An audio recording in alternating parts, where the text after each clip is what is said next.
Hello students, a very good morning. I am your teacher from Sanskriti Gurukulam School. How are you students? I hope you all are fine. Today I am going to take up subject Hindi. Hindi का आज हमारा है part 13 जिसका नाम है मेरे बाबा। आप लोगों के भी बाबा होंगे। हाँ, आपके भी होंगे बेटा, सबके ही बाबा होते हैं, मेरे भी बाबा हैं। क्या आप जानते हैं जो लोग आज बुजुर्ग हैं वे भी कल हमारी तरह ही बालक थे।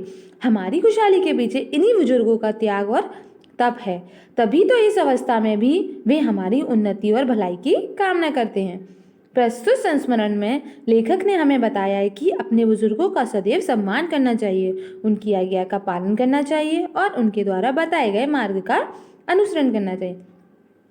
इस कहानी में इस संस्मरण में ये बताया गया है कि लेखक ने ये बताया कि हमें हमेशा अपने से बड़ों का सम्मान करना चाहिए और उनकी आज्ञा का पालन करना चाहिए। अगर जो हमें वो बता रहे हैं वो बिल्कुल सत्य बात होती है और उनकी बात को हमें मान जाए और बिन उनके मार्ग अगर वो जो बताएं उनकी बातों का बहुत ही अच्छे से आदर करना चाहिए। सो बेटा स्टार्ट करते हैं बुक का पेज नंबर 80। पहले मेरे साथ साथ रीड करिए, उसके बाद मैं आपको समझाऊंगी। हमारे बाबा जी अब हमारे बीच ही में नहीं हैं। 87 वर्ष की अवस्था में जब उनकी मृत्यु हुई थी उस समय मेरी आयु 9 वर्ष और मेरे भाई की आयु 7 वर्ष थी। मुझे आज भी अपने बाबा जी का चेहरा अच्छी प्रकार से याद है। वह लंबे कद तथा अच्छी खाटी के इंसान थे। आप जानते हो वो अपने बाबा जी के बारे में बता रहे कि आज उसके बाबा उसके बीच में है नहीं है। 87 की उम्र में वो एक्सपायर हो गए थे और उनकी जब वो 9 साल का था और उसके भाई की आयु 7 थी और वो उसे अपने बाबा का चेहरा आज तक भी याद है। वो बहुत लंबे थे, अच्छी काठी के मतलब अच्छी हेल्थ में थे और अच्छे इंसान थे। उनकी उम्र में बिल्कुल वे सीधे चलते थे। 87 की उम्र में भी वह बिल्कुल सीधे चलते थे। वह सभी गांव वालों के प्रिय थे। जाड़े के दिनों में शाम के समय जब बाबा जी अग्नि जलाकर गांव के कुछ लोगों के साथ बैठते तो लोग भी उनके पास बैठते थे। जाड़े मतलब सर्दियों के दिनों में जब उसके बाबा आग जलाकर बाहर बैठते थे तो गांव के आसपास के लोग भी उनके पास आके बैठ जाते और देश विदेश की चर्चाएं करते रहते थे। रात को हम उन्हीं के पास सोते थे। बाबा जी हम लोगों को रामायण और महाभारत की कहानियां सुनाते थे। वह मुझे और मेरे भाई को गिनती और पहाड़े भी याद करवाते थे। बाबा जी हम लोगों को गाय का दूध पीने के लिए प्रोत्साहित करते थे। बाबा जी ने एक गाय पाल रखी थी। उन्होंने उसका नाम नंदिनी रखा था।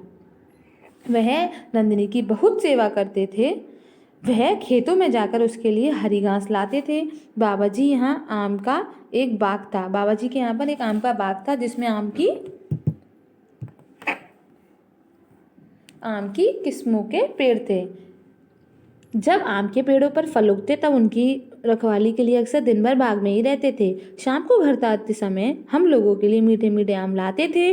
गर्मियों में हम लोग उन्हीं आम के पेड़ों की छाया में दिन भर खेलते रहते थे। बाबा जी स्वभाव से बहुत परोपकारी और सहृदय थे।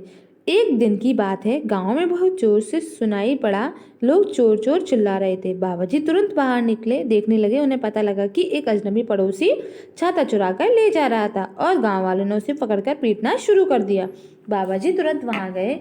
उसको देखकर उनको उस सब पर दया आ गई। किसी तरह उन्होंने उस अजनबी को गांव वालों से बचाया। वह बेचारा बाबा जी के पैरों में गिर पड़ा और क्षमा मांगने लगा। बाबा जी ने उससे पूछा कि उसने छाता क्यों चुराया था, तो अजनबी ने कहा वह भूखा था, 2 दिन से उसे खाने को कुछ भी नहीं मिला था, इसलिए उसने सोचा कि इस छाते को बेचकर भोजन खरीद लेगा। बाबा जी को यह सुनकर बहुत दुख हुआ। उन्होंने उसके लिए भोजन की व्यवस्था कराई और उसे भरपेट भोजन कराया। उसके बाद बाबा जी ने उसे समझाया, तुम नवयुवक और शक्तिशाली हो, तुम्हें कठिन परिश्रम करना चाहिए और रोजी रोटी ईमानदारी से कमानी चाहिए।